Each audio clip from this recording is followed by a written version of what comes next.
बच्चों, किसी भी भाषा को अच्छी तरह से सीखने के लिए हमें उसे सुनना, पढ़ना, लिखना व बोलना पड़ता है।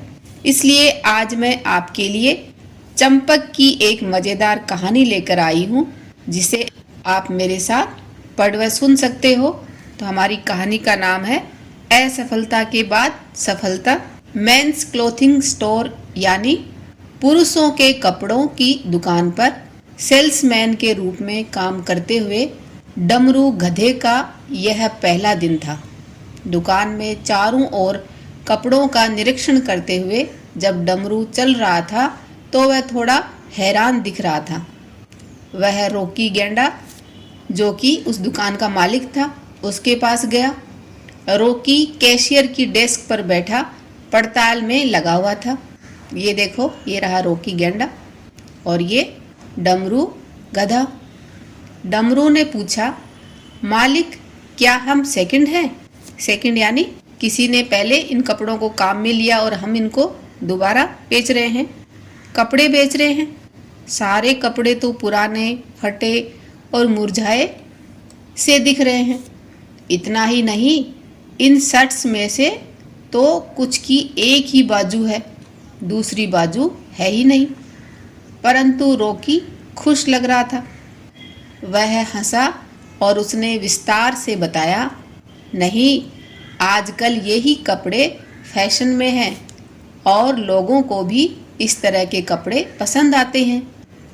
त्योरियां चढ़ाते हुए डमरू ने पूछा, बड़ी अजीब बात है, आखिर कोई ऐसे कपड़े क्यों पहनेगा? रॉकी मुस्कुराया और चुलबुले अंदाज में बोला, इन्हें छोड़ दो डमरू, ये न तो तुम्हारे लिए हैं और न ही मेरे लिए।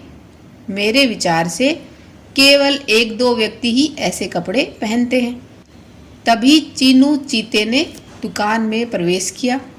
डमरू तुरंत उसके स्वागत में आगे बढ़ा। साफ दिख रहा था, चीनू ने वहाँ जो कुछ भी देखा उससे वह बहुत खुश दिखाई दे रहा था। उसने कुछ कमीजें चुनी और डमरू को पकड़ा दी। वह कैशियर की टेबल पर कमीजों को रखाया।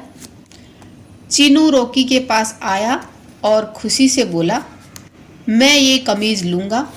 असल में तुम्हारे कलेक्शन को मैं इतना ज़्यादा पसंद करता हूँ कि मैं 100 कमीजों के ऑर्डर देना चाहता हूँ।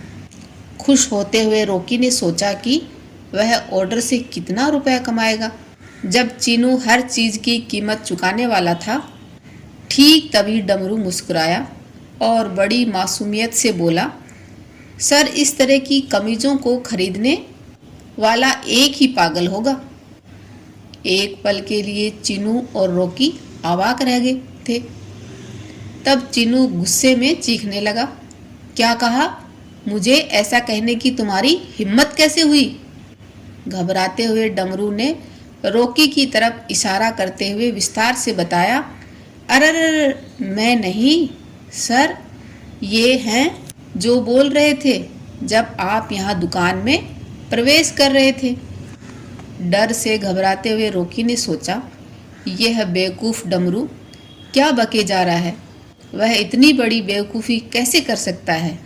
ओह डमरू, तुमने ये क्या किया? अरे नहीं, मेरे ऑर्डर का क्या होगा? हकलाते हुए रॉकी ने ग्राहक को खुश करने का प्रयास किया, जबकि डमरू मुस्कुराते हुए एक और खड़ा हो गया था। नहीं नहीं, आप नहीं समझे सर, डमरू ने इसे गलत समझ लिया। मेरे कहने का मतलब बिल्कुल वैसा नहीं था सर, ऑर्डर। लेकिन चीनू का मूड कुछ भी सुनने का नहीं था। वह रॉकी पर चीख पड़ा, ऑर्डर कैंसिल, तुम दुनिया के सबसे बड़े पागल हो। उसके बाद चीनू फिर कभी उस दुकान पर न आने की कसम खाते हुए वहाँ से चला गया और जैसा जाहिर है हमेशा की तरह बेचारा डमरू को वहाँ से भगा दिया गया। बाद में घर पर वह सोफे पर विचार मग्न होकर बैठा हुआ था। उसे चिंतित देखकर उसकी आंटी ने उससे पूछा, क्या हुआ डमरू, तुम उदास क्यों दिखाई दे रहे हो? डमरू ने दिन भर घटी सभी घटनाओं के बारे में बताया और निष्कर्ष निकालते हुए कहा, मुझे लगता है कि मैं जो भी काम करना शुरू करता हूँ, हर एक में मैं गड़बड़ कर देता हूँ। अब कोई भी मुझ पर भरोसा नहीं करता है। मैं अब आगे कुछ भी ठीक नहीं कर सकूँगा। उसकी आंटी मुस्कुराई और बोली, तो यह बात है, खुश हो जाओ डमरू, मैं अपनी जान से भी ज़्यादा तुम पर भरोसा करती हूँ। उसके बाद वह थोड़ा हिचकिचाई और फिर कहने लगी, अरे, और दूसरी सोच मेरी ये है कि मुझे तुम पर अपने रुपयों को लेकर भी भरोसा है। यह मेरा एटीएम कार्ड है। अब जाओ और अपनी बूढ़ी आंटी के लिए 5,000 रुपये निकाल कर ले आओ। जब तुम इस काम को सफलतापूर्वक कर लोगे तो तुम जान जाओगे कि इसमें कुछ तो नहीं है। आत्मविश्वास और लगातार प्रयास करते रहना ही सफलता की कुंजी है। तो आंटी ने सफलता की कुंजी क्या बताई? आत्मविश्वास और लगातार प्रयास करते रहना। डमरू खुश हो गया। उसकी आंटी ने उसे वे सभी कार्य बताए जो उसे एटीएम से रुपए निकालते समय करने थे। डमरू सब समझ गया और उसने अपना सिर हिला दिया। उसने एटीएम कार्ड उठाया और निकट के एटीएम की ओर भागा। बाद में खुशी और उत्साह से चिल्लाता हुआ वह घर लौटा। ये रहा, मैंने पा लिया, मैंने पा लिया। डमरू उत्साह में रसीद को हवा में लहराते हुए चीख रहा था। ये देखो, डमरू के हाथ में रसीद। खुश होकर वह अपनी आंटी को बता रहा है, बहुत बढ़िया, अच्छा किया। देखा, मैं जानती थी कि महत्वपूर्ण काम के लिए मैं तुम पर भरोसा कर सकती हूँ। उसकी आंटी ने डरते हुए पूछा, हाँ, रुपए कहाँ हैं? क्या तुमने मशीन के स्लॉट से रुपए नहीं उठाए? डमरू ने लजाते हुए कहा, सॉरी, मैं तो रुपए उठाने के बारे में भूल ही गया। मैं इस काम को करने में इतना ज़्यादा व्यस्त था कि रुपए के बारे में भूल ही गया। जब आप एटीएम से पैसे निकालते हो, आपने अपने माता पिता के साथ ज़रूर देखा होगा कि जितने पैसे हमने निकाले हैं उनकी स्लिप भी आती है। तो यहाँ पर डमरू गधा सिर्फ स्लिप लेके आ गया, उसने वहाँ से पैसे उठाए ही नहीं।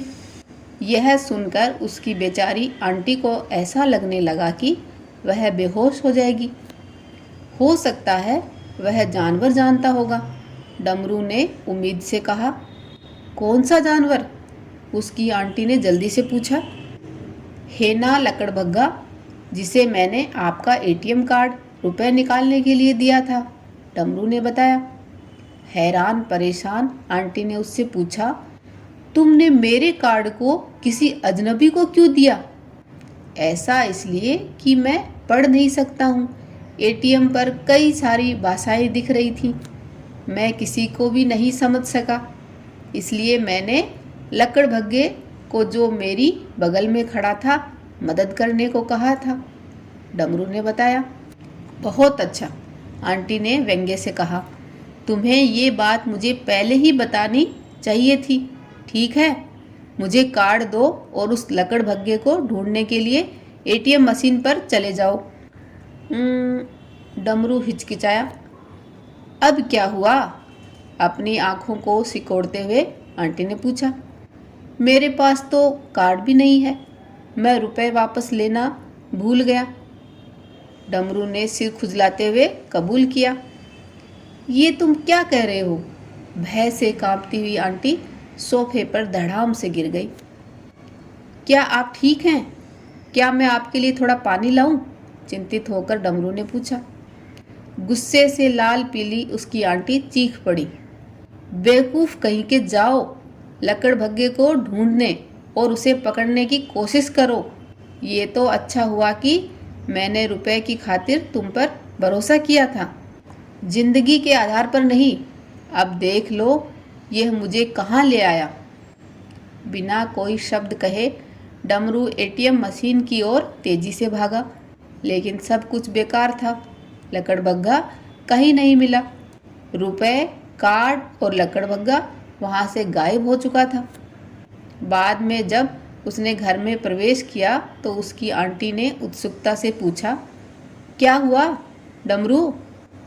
सॉरी आंटी, कोई लाभ नहीं हुआ, डमरू ने अफसोस के साथ अपना सिर हिलाते हुए कहा। तब तो तुम्हें पुलिस स्टेशन जाना चाहिए था, एक बार अपने दिमाग का इस्तेमाल तो कर लेते, आंटी ने डांटते हुए कहा। हाँ, पुलिस स्टेशन जाने का तो प्रश्न ही नहीं उठता है, क्योंकि मुझे लकड़बग्गे का चेहरा ही याद नहीं आ रहा है। मेरे पास एक बेहतरीन आइडिया है। मैंने एटीएम पर अपने नाम और कॉन्टैक्ट विवरण के साथ एक संदेश चिपका दिया है। साथ ही संदेश में लकड़बग्गे से अनुरोध करते हुए यह भी लिख दिया कि मेरे रुपए और कार्ड इस पते पर पहुंचा दो। क्या मैं बुद्धिमान नहीं हूँ? डमरू जब ये कह रहा था तो वह दमक रहा था, क्योंकि डमरू को लग रहा था कि उसने ये काम तो सही किया है। अब बताओ बच्चों, आंटी ने डमरू को सफलता की कुंजी के क्या 2 नियम बताए? कहानी को ध्यान से सुनकर इसका उत्तर आप मुझे कमेंट बॉक्स में लिखकर बताना। कहानी अच्छी लगी तो लाइक व अपने दोस्तों के साथ ज़रूर शेयर करना। धन्यवाद।